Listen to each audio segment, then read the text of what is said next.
Unser heutiges Interview geht unter die Haut. Meine Gesprächspartnerin ist von Hause aus Hautärztin. Liebe Hörerinnen und Hörer, wieder eine neue Runde von Das Schwere leicht gesagt.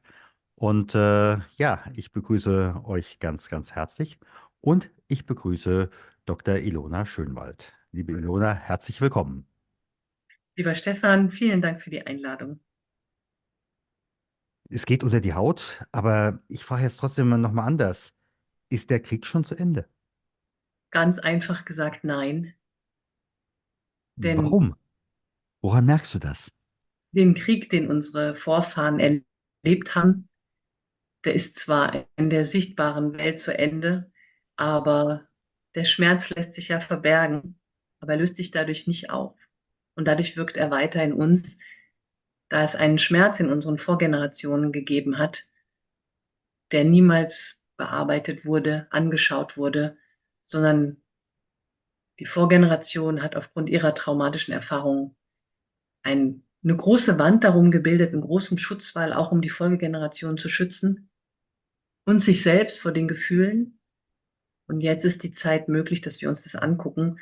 Und deshalb würde ich sagen, der Krieg ist nicht zu Ende, solange wir uns das nicht angeschaut haben. Mhm. Jetzt haben wir einerseits den Zweiten Weltkrieg.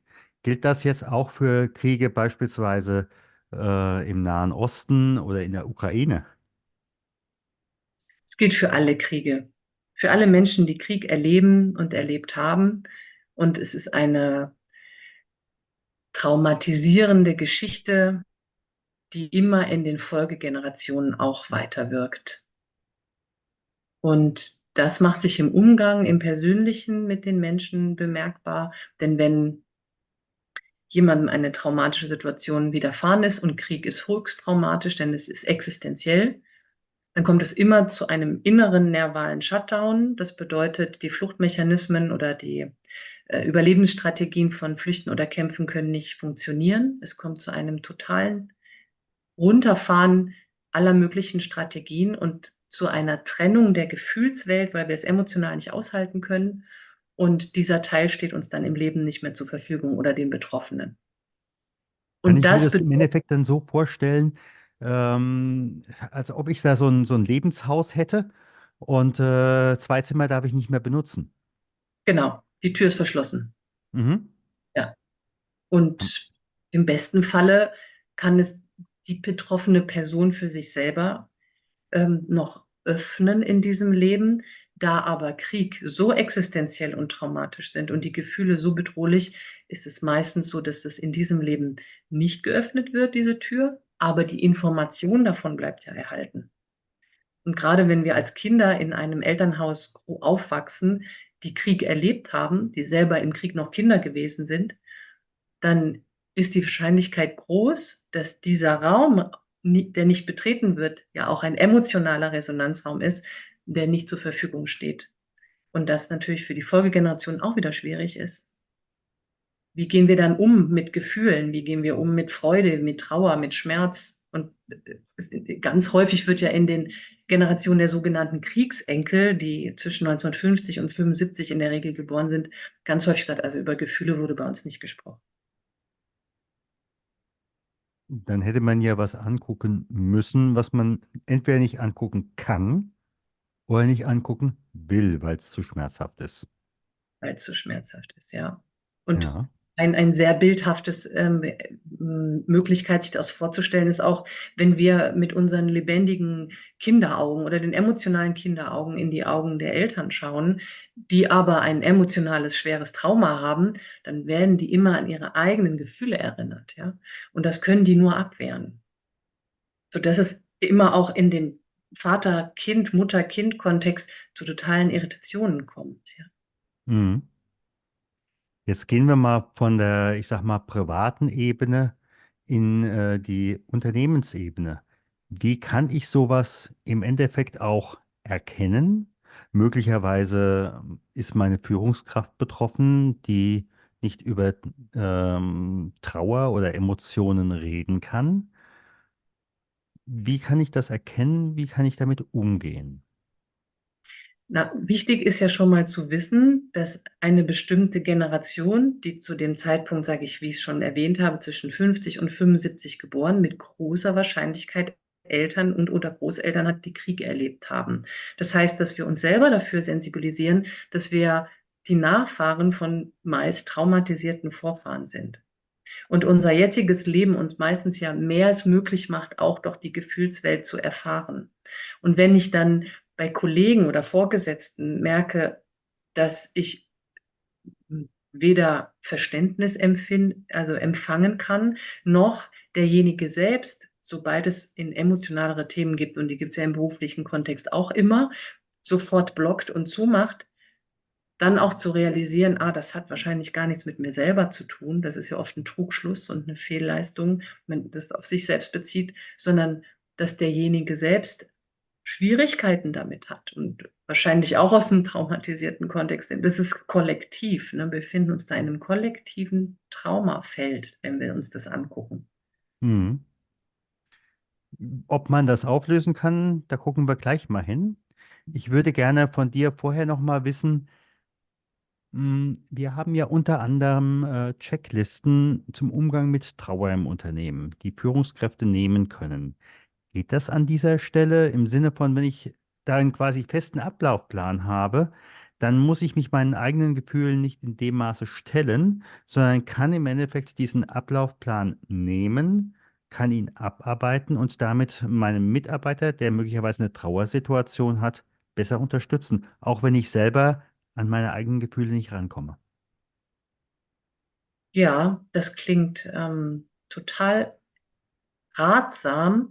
Und also das Schönste an dem Moment wäre natürlich, wenn der, sage ich jetzt mal, Vorgesetzte weiß, ich kann mit meinen Gefühlen da nicht gut umgehen, denn es gibt eine traumatische Geschichte in mir, aber viele sind sich ja dessen gar nicht bewusst. Ja. Also schön wäre es natürlich, wenn jemand darüber über sich selbst weiß und sagt, ich kann da nicht umgehen und ich habe jetzt einen Fahrplan und da gehe ich, den fahre ich jetzt einfach ab. Da fühle Hm? ich mich sicher mit. Ja. Ja. Und das, denke ich, ist ein großes Geschenk. Und für Menschen, die sich selber dessen noch gar nicht bewusst sind, dass sie da Schwierigkeiten haben, sondern selber noch in so einer traumatischen Starre sind, hoffe ich, dass sie auch so einen Fahrplan überhaupt annehmen können. Ne? Ja gut, möglicherweise merken die selbst für sich, also ich bin ein Zahlenmensch. Zahlen, Hm. Daten, Fakten, ich bin 1,1 und 0. Ich habe eine IT-Ausbildung oder wie gesagt, ich bin Betriebswirt, Controller. Mit Gefühlen habe ich es nicht so. Ja? Ja, Möglicherweise habe ich ja genau diese Erkenntnis und in dem Moment, wo ich jetzt gar nicht weiß, nach dem Motto, woher kommt denn das? Oder hat das möglicherweise mit traumatischen Erfahrungen zu tun? Ja, dann weiß ich zumindest, ich kann mit an meine, oder ich will nicht so emotional sein, weil ich ja. möglicherweise mich dann auch nicht mehr steuern kann. Ja, das ist ja auch so die andere Seite, wenn man dann teilweise mit Menschen zusammenarbeitet, die wirklich so hochtechnisch oder hoch zahlenmäßig sind. Und wenn die dann auf einmal an einem Punkt sind, wo sie merken, ich werde mit meinen eigenen Emotionen konfrontiert, dann brechen ja auf einmal Dämme. Dann Ja. brechen wir mehr. Das führt ja dann häufig zu einer absoluten Ja. Krisensituation, auch dann auch einen therapeutischen oder irgendeinen Mhm. Kontext, das mit aufgefangen wird. Ne? Letztendlich sind wir ja einfach als Menschen, es gibt natürlich diesen zahlenorientiert und mehr kognitiv und, aber letztendlich sind wir natürlich auch immer fühlende Wesen und emotionale Wesen und es ist ein Teil von uns. Ne? Und das ist ja wie so eine Box, in die immer was reingeschüttet wird und, und der Deckel drauf kommt. Wenn wir dann noch in einem relativ rationalen Elternhaus groß werden, die Firma, in der wir arbeiten, oder das ist meine Erfahrung, auch in den, ich habe ja in Kliniken gearbeitet und in der Mhm. Praxis, Mhm. letztendlich entspricht der berufliche Kontext oder die Company, in die wir reingehen oder Praxis, Klinik, egal was, auch, hat auch immer was mit dem familiären Kontext zu tun. Wir begegnen ja oft den Konflikten und den Menschen in dem beruflichen Kontext von dem genau, was in uns ist und mit dem wir in Resonanz gehen. Und da kann natürlich gut sein, dass ein Mensch, der erstmal sehr rational groß wird und das alles kognitiv sehr leistungsstark macht, in so eine Firma reinkommt und da sehr lange durchkommt, aber irgendwann im Leben werden wir meistens dazu aufgefordert, mit uns selbst nochmal tiefer in Kontakt zu kommen, damit wir authentisch leben können. Mhm. Und das kann schon zu starken Schwierigkeiten führen. Ja. Kann man da, wie kann man damit umgehen? Ohne sagen zu müssen, ich muss jetzt erstmal 3 Monate, 6 Monate in Kur oder sonst irgendetwas. Gibt es da eine Möglichkeit? Ich glaube, die größte Möglichkeit ist, dass wir uns alle eingestehen dürfen, Gefühle dürfen sein. Mhm. Schmerz darf sein, Trauer darf sein. Das ist ja genau das, was wir häufig gelernt haben, was nicht sein durfte, nicht Mhm. gezeigt wurde. Und das macht schon mal, ist ja fast wie so eine innere Kapitulation. Ich lasse es zu. Und Mhm. in dem Moment, wo wir es zulassen, wird sofort einfacher, weil ich nicht dagegen Das halte. musst du mir mal erklären. Also da erlebe ich ganz viele, die haben in dem Moment Angst, wenn sie das zulassen würden. Genau deshalb klammern sie. Aber was passiert in diesem Moment? Jetzt frage ich wirklich mal Frau Doktor, die ja, ich habe ja nun 6 Jahre auch als Klinikpfarrer in der Hautklinik gearbeitet. Und Ja. da merkte ich ja wiederum, auch wenn du mit den Menschen nicht direkt sprechen konntest teilweise, hast du die Hautveränderungen gesehen oder gemerkt oder gespürt. Und dann merktest du, da passiert etwas, da geht es mit dir in Resonanz. Und ich hatte zum Beispiel einen Direktor der Hautklinik, der sagte, an der einen Stelle, wir wissen im Augenblick nicht genau, was der Patient hat. Aber gehen Sie doch bitte mal bei dem Patienten vorbei, bitten Sie ihm ein Gespräch an. Das ist der Patient in der 23, der am Fenster liegt. Und dann bin ich zu dem Patienten hingegangen, habe dann meinen üblichen Spruch aufgesagt. Ich bin hier der evangelische Klinikpfarrer, Sie residieren in meinem Bereich. Ich habe ein bisschen Zeit für Sie mitgebracht. Kommen wir doch mal ins Gespräch. Und das Interessante war, wir haben dann 1 Stunde oder anderthalb gearbeitet. Man hat auch wirklich gesehen, wie sich auch Haut verändert hat. Eine Woche später treffe ich denselben Chefarzt wieder, der sagt, ich weiß nicht, was Sie gemacht haben. Wir dürfen ja keine Daten austauschen, ja. Aber es hat was bewegt. Mhm. Mhm. Ja, also rein entwicklungsgeschichtlich oder in der Embryogenese, ja, also Haut und Nervensystem entstehen auf demselben Keimblatt und sprießen nur unterschiedlich aus. Das heißt, es ist immer miteinander verbunden, so mal rein medizinisch. Mhm. Und die Haut ist ein Grenzorgan zur Umwelt, ne? Sie schützt das Individuum. Es ist ein riesen psychosomatisches Organ. Und wenn wir Nervensystem und Gefühle in Bewegung bringen, passiert natürlich auch was auf der Haut. Deshalb sagen wir auch aufgekratzt sein oder ich fahre aus der Haut und.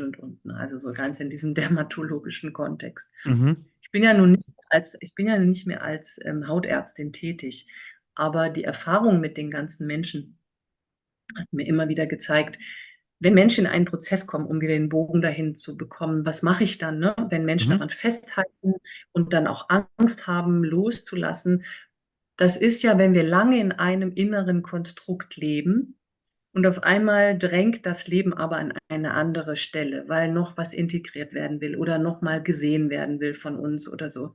Dann ist es ja so wie so ein inneres Verrücktwerden an eine andere Mhm. Stelle im Mhm. Leben, anderen Standpunkt im Leben einzunehmen.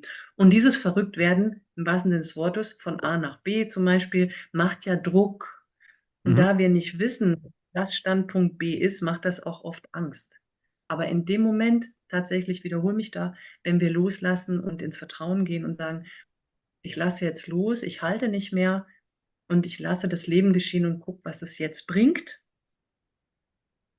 Ich weiß zwar noch nicht, was kommt, macht sofort einfacher. Weil in dem Moment, wo wir halten, braucht es auch so viel Kraft und es macht immer mehr Angst, sodass das dann eher in eine therapeutische Krise führt, ne, in der wir dann wirklich Unterstützung brauchen. Ja, manchmal braucht es das Halten mehr Kraft als das Loslassen, aber das ist vielen in diesem Moment nicht bewusst. Ja. Sag mal, es gibt vom Anfang des letzten Jahrhunderts, also wir reden 1910 ungefähr, gibt es ein Konzept der sogenannten Passageriten.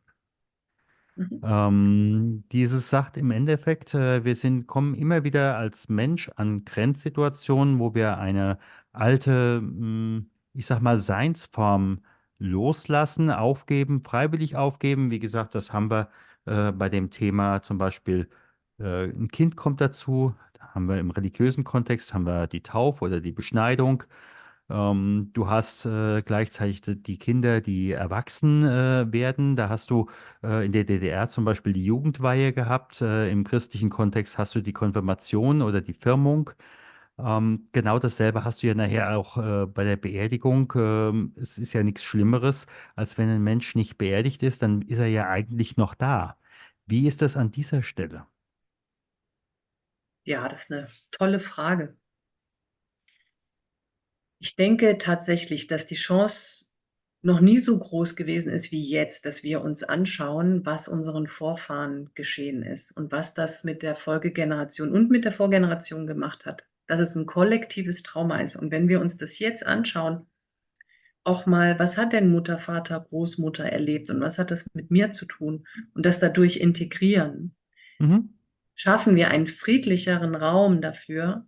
Und für mich fühlt es sich so an, als könnten wir dann einen Schritt nach vorne gehen über so eine Schwelle und sagen, ja, das gehört alles zu mir, denn es haben meine Vorfahren erlebt, aber jetzt lebe ich nach vorne ein anderes Leben. Aber dafür braucht es das nach hinten schauen und das Integrieren, weil viele Mhm. sind sich dieser ganzen Geschichte und was das mit uns gemacht hat, gar nicht so bewusst. Und diese Rückverbindung zu schaffen, bringt uns, glaube ich, in einen nächsten Schritt, damit wir ein bisschen freier, ein bisschen ganzer innerlich. Man sagt ja auch, unsere Vorfahren haben die Trümmern zusammengebaut, unsere Städte wieder aufgebaut und wir können jetzt unsere seelischen Trümmer wieder einsammeln. Und ich glaube, das ist eine große Möglichkeit, jetzt ein inneres Ritual auch zu schaffen. Ja, ich schaue mir das alles an und ich integriere das in mir und damit fühlt sich's ganzer an und ich kann einen Schritt weitergehen. Mhm. Da kommen für mich zwei Gedanken auf. Das eine, es gibt in der Bibel, im Alten Testament, in den Büchern Mose, gibt es das Bild, die Eltern haben zu frische Trauben gegessen und haben stumpfe Zähne bekommen. Und es wird das Trauma im Endeffekt wird bis ins dritte und vierte Glied verfolgt, anhaltend. Erlebst du das auch so? Ja, also auch wenn ich mich jetzt mit Fachkollegen aus der Psychosomatik oder so Mhm. unterhalte, die haben auch gesagt, also in der Regel ist Generation eins und 2 zu traumatisiert, da ist die Mhm. Erstarrung zu groß und Generation 3 kann am frühesten drüber sprechen, wenn nicht, macht es Generation 4, also die Urenkel sozusagen, ja. Mhm.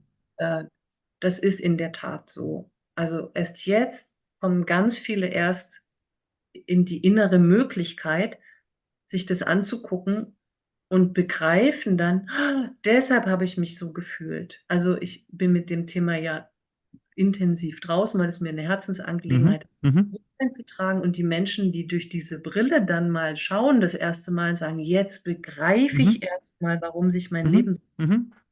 ja, genau. Ich habe schon mit einigen gesprochen, die sind jetzt in der dritten, vierten, fünften Generation, kommen die an die Führung ihrer Firma dran. Und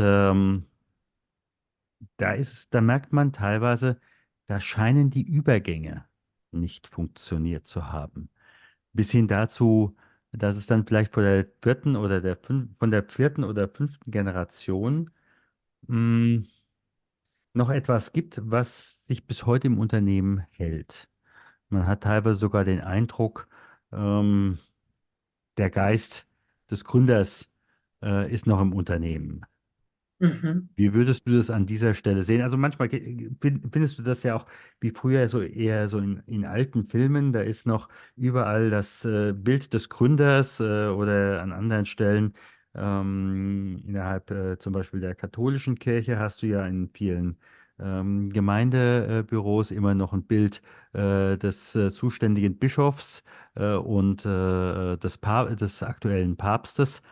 Ähm, Wie erlebst du das auch im Kontext von Unternehmen, Mhm. Mhm. transgenerational. Ja, also der Gründungsgeist, der spielt ja eine Riesenrolle in einer Geschichte. Mhm. Natürlich bleibt er auch lange vorhanden. Und wenn jetzt aber die Folgegeneration natürlich einen neuen Geist mit reinbringt, und da braucht es, oder das ist ganz hilfreich, denke ich, dass es so ein Bewusstsein braucht, sich dem Ursprungsgeist klarzumachen, was hat mein Großvater hier reingebracht, und da auch wie in eine innere Konversation zu gehen als Nachfolger und sagen, ich danke dir für das, was du hier reingebracht hast, aber jetzt ist eine andere Zeit und ich werde Mhm. jetzt das, also auch wie ein kleines inneres Ritual zu machen, um es ins Bewusstsein zu heben, ne? Mhm. Ja. Oder auch sowas wie, ich befreie und meine Firma oder jetzt unsere Firma von, denn Mhm. damals gab es die und die Struktur und die ist jetzt nicht mehr gültig, ne? Richtig, richtig.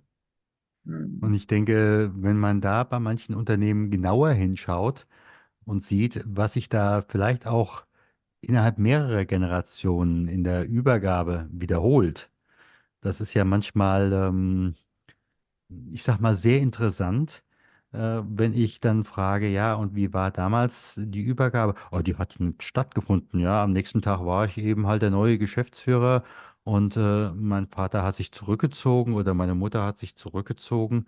Hat da eine Übergabe stattgefunden? Nee, hat keine Übergabe stattgefunden. Und Hm. das eben halt durch die Generationen. Und da bin ich natürlich wieder, warum auch bei meinem Punkt, den ich ebenso angeschnitten hatte, Rite de Passage, diese Rituale, die einerseits die Kraft haben, einen Raum zu öffnen und gleichzeitig aber auch die Kraft haben, einen Raum zu schließen. Genau. Also ich finde zum Beispiel auch im ganz anderen Kontext in Bezug auf Eheschließung, ja, Hm? wenn ein Paar sich zusammentut und dieses Ritual vollzieht, ob Standesamt oder unkirchlich, Ja, dann braucht es auch das Ritual der Scheidung, ja, ja. damit diese Bindung auch vorbei ist. Und mir sind ja immer wieder auch Menschen begegnet, die sagen, wir sind immer noch seit 20 Jahren, aber schon lange nicht mehr zusammen und leben auch nicht mehr zusammen, aber wir sind noch verheiratet. Denke ich immer, das haut nicht wirklich hin. Es braucht auch dort ein Trennungsritual. Und bei einer Firmenübergabe habe ich mir auch gerade so gedacht, wie schön wäre es auch, wenn die Vorgeneration dem Nachfolger das geben kann, sagen, wir haben ein bisschen aufgebaut und wir übergeben dir jetzt, damit du mit deiner Kraft in dieses Unternehmen einsteigen kannst. Das braucht Mhm. ja eine Legitimation auch, dass der Nachfolger auch mit seinem Sein und mit seinen Ideen was Neues in das Unternehmen bringt, ja. Mhm. Ja, und ich glaube, da fehlt mir im Augenblick noch ein Zwischensatz. Nämlich, wir übergeben dir das, Mhm. wir lassen los, um nicht zu sagen, unser Führungsweg ist hiermit zu Ende. Mhm. Mhm. Jetzt hast du die Führung. Ja? Denn manchmal erlebt man es ja, da ist der junge Nachfolger oder die junge Nachfolgerin und der Vater, der dann weit nicht hinter der 70 ist dann irgendwo im Unternehmen und hat da noch so ein kleines Smallland. Und in der Regel, ja, ich weiß nicht, wie ich es sonst nennen möchte, aber dann ist ganz klar, auch da laufen noch Beziehungen, da laufen noch Energien, die im Endeffekt aber dem Unternehmen und der Nachfolgegeneration fehlen. Ja, genau, weil dieser Geist da immer noch rumschwirrt. Mhm. Ja. Mhm. Ja, ja, das ist schön. Auch ein schönes Bild nochmal. Äh, Wie wichtig es ist, dass die Dinge übergeben werden und dass sie einen Anfang und ein Ende haben. Mhm. Mhm. Mhm. Mhm. Damit kommen wir natürlich auch wiederum zu unserem Anfang, nämlich ja, die Kriegserfahrung, sich, wenn es möglich ist, wenn jemand sagt, ich bin jetzt bereit dazu, sich der wirklich auch zu stellen. Und dann gibt es eben halt die Möglichkeit, entweder mit dir Kontakt aufzunehmen oder wir hatten jetzt neulich auch mal ein Gespräch mit einer anderen Kollegin, die an dieser Stelle sehr, sehr stark mit EMDR arbeitet. um da entsprechende, ich sag mal, Energien aufzulösen. Hm, wie würdest du an dieser Stelle mit einem solchen Menschen arbeiten, der zu dir käme, der zu dir kommt? Ich habe für meine Inhalte drei Hauptsäulen rausgearbeitet und dabei geht es immer um Selbstverbundenheit und Erdungsarbeit, um innere Kindarbeit, was ein ganz wichtiger Aspekt ist, um wieder Ganzheit und Integration zu erfahren und um Ahnenarbeit, also um die Dinge an die richtige Stelle zu rücken, weil oft sind wir in der Folgegeneration aus der Rolle der Kinder rausgerutscht und haben Mitverantwortung übernommen und tragen das mit, Mhm. weil das Leid so groß gewesen ist und wieder in das Kindliche reinzukommen und uns zu erlauben, ich darf auch Kind sein. Und genau, deshalb ist der Aspekt wichtig. Und die große Überschrift ist immer Selbstverbundenheit. Und das ist ein schöner Prozess und sehr heilsam. Und somit können wir dann auch unseren Platz in der Welt einnehmen, weil viele erleben so oft auch, dass das Leben sich wie mit angezogener Handbremse anfühlt Mhm. oder als es noch gar nicht angefangen, obwohl man schon ganz viel gemacht hat. Also beruflich, erfolgreich, Familie, es kann alles schon da sein. Und trotzdem ist da immer ein Gefühl von, ich sitze auf dem Beifahrersitz. Mhm. Mhm. Mhm. Wir hatten ja vorhin auch so diesen Gedanken, ich sag's mal mit meinen Worten, da gibt es ein Ereignis, was ich entweder erlebt oder ererbt habe, was ich quasi in so eine Art von Kokon gesetzt habe, abgekapselt habe. Würde es an dieser Stelle diese Arbeit den Kokon auch auflösen können? Oder ist es dann nur ein Weitertransportieren dieses Kokons und möglicherweise eines, ich sag mal, Unschädlichmachens? Nein, in dem Moment, wo wir es in Bewegung bringen und ins Bewusstsein bringen, bringen wir das in Heilung. Mhm. Ja? Also in dem Moment, man weiß ja nicht, in welchen Facetten und wie tief, aber in dem Moment, wo wir es anfangen zu bewegen, macht das was für alle, für die, die schon gewesen sind, für uns selbst und die, die da kommen. Mhm. Denn mit dem Kokon ist ein schönes Beispiel, wenn wir uns wie so eine Kugel vorstellen, die in der Vorgeneration irgendwo fest versteckt war und die wird so weitergereicht in die nächste Generation, dann hat die nächste Generation vielleicht die Chance, diese Kugel aufzumachen und zu gucken, was ist denn da drin? Mhm. Was ist Mhm. alles passiert?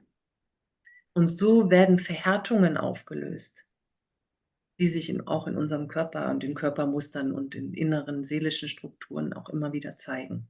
Und so Mhm. kommt das Ganze in Fluss und so fühlt es sich lebendiger an. Also es ist nicht nur, dass wir es weiterreichen, sondern wir bringen es damit in Heilung. Wir tun was für uns und unsere ganzen Vor- und Nachgenerationen. Mhm. Das würde ich gerne langsam zum Ende kommen. Ähm, Mir ist als Klinikpfarrer aufgefallen, wenn ich die Menschen so in der Art und Weise, wie sie in dem Moment vor mir gestanden haben oder möglicherweise auch auf dem Bett gelegen haben, sind mir im Endeffekt auch gewisse Haltungen aufgefallen. Und in den 6 Jahren bin ich manchen Patienten nicht nur einmal begegnet, sondern mehrmals begegnet. Und oder teilweise auch, weil ich hier einfach in der Region wohne, hat man die auch mal auf der Straße gesehen. Und dann merkte man auf einmal, die Haltung hat sich total verändert. Mhm. Hast du Menschen, die du vielleicht vor 5 Jahren oder vor 3 Jahren begleitet hast und damals noch gesehen hast, wie starr oder wie gekrümmt oder wie auch immer sie zu dir in die Praxis gekommen sind und du siehst sie dann 3 Jahre später? Ja, ja, ganz genau, weil es geht oft, in der Haltung drückt sich ja oft die innere Präsenz Mhm. aus. Und je mehr wir natürlich in die Selbstverbundenheit kommen, und das machen wir über innere Arbeit, desto stärker können wir unseren Körper und unsere Präsenz wahrnehmen. Und dadurch verändert sich natürlich auch Haltung und Ausstrahlung, ja. Das macht was mit der Wirbelsäule, das macht was mit unserem Sein im Körper, das macht was mit dem Stand. Wie fest stehe ich und stabil auf den Boden mit beiden Beinen in meinem Leben? Das Mhm. macht was mit der ganzen Statik, ne? Kenne immer wieder Menschen, denen ich auch begegne, und die stehen mir auf einmal gegenüber und denken, die ist ja richtig da, ne? Mhm. Mhm. Mhm. Gar nicht der Fall gewesen ist. Und die haben Ja. es auch vorher beschrieben: „Ich fühle mich irgendwie gar nicht richtig da", Mhm. ne? So, und dann auf einmal macht's so, ist ja wie so 'ne, das ist ja wie teilweise so noch mal wie so nochmal geboren werden und nochmal ankommen in sich selbst, wenn wir Ja. die Teile dann zu uns nehmen, die zu uns gehören, ne? Mhm. Ah, ja, klar, klar. Ja. Und wenn es erstmal damit ist, dass man sich etwas, ich sag mal, fremdes Leid, ein fremdes Denkmuster oder Handlungsmuster, da komme ich wiederum auf unseren Part, diejenigen, die sich zum Thema Trauer als Führungskraft nicht äußern können, weil eben halt die Geschichte noch in irgendeiner Form in ihren Knochen steckt. Die können sich ja im Endeffekt durch ein quasi Gerüst ein Modell ausleihen und dann trotzdem erstens für die Mitarbeiter gut wirken und zum anderen für sich selbst auch einen Anstoß nehmen. Es könnte anders sein, oder? Genau. Genau, und auch gerade durch so einen Fahrplan auch zu erleben, wie es funktioniert und was macht es denn dann mit den Menschen? Und dann auch vielleicht, was hat es mit mir zu tun oder was macht es mit Mhm. mir? Und ich finde es toll, wenn man sich an bestimmten Stellen irgendwelche Fahrpläne holt, Hilfen oder sonst was, weil ich sage auch immer gerne, wenn wir zum Kilimandscharo wandern, werden wir uns auch einen Führer nehmen, der uns damit hochführt und dann nicht die Strecke alleine machen. Also, Dinge, die schon da sind, verwenden von Menschen, die sich damit auskennen. Und dann kann man irgendwann alleine gehen, ne? Ich sage ganz, ganz herzlichen Dank, liebe Hörerinnen und Hörer. Wenn ihr etwas mitgenommen habt aus dem Gespräch mit Dr. Ilona Schönwald, schreibt mir oder schreibt ihr in dem Moment, wo ihr mir schreibt und Ilona auch mit meint, unter podcast@trauer-manager.de, dann gebe ich das gerne auch an Ilona weiter. Und sonst sind alle wichtigen Kontaktdaten auch in den Shownotes und nachher auch in einem Blogbeitrag. Ich danke fürs Zuhören und freue mich, wenn ihr nächste Woche wieder mit dabei seid. Vielen Dank, Stefan. Es war mir eine Freude. Gerne. Tschüss. Tschüss.